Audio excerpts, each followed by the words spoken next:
روسيت خبز الهوي هذه معموله سبيسيالمون لعشاق القهوه، وهذاك علاش اليوم مش باش نحضرها وحدي. اول حاجه باش نبداو بها باش نحضروا غاناج وكافيه، وباش نعملوا ان ماس دي جيلاتين. تلقاو لي زانغريديون الكل مكتوبين تحت الفيديو. خليو الجيلاتين يرتاح على جنب، وناخذوا كريم ليكيد نحطوا معها قهوه كعب ونخليوها تغلي على نار هاديه. ومن بعد ناخذوا 85 غرام اصفر عظم عليهم 40 غرام سكر، نركضوهم حتى الخليط نتاعنا يبيض. ومن بعد نصبوا عليه الكريم ليكيد مغليه، نحركوا بالباهي ونرجعوها على الغاز تطيب على نار هاديه.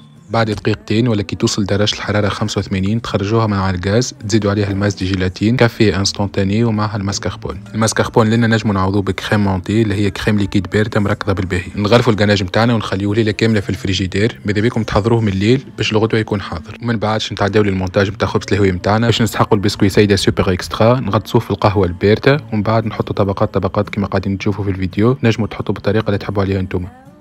نخليوها ترتاح ساعتين في الفريجيدير، وان شاء الله تكون عجبتكم. تلقاو اكثر ديتاي اون ستوري.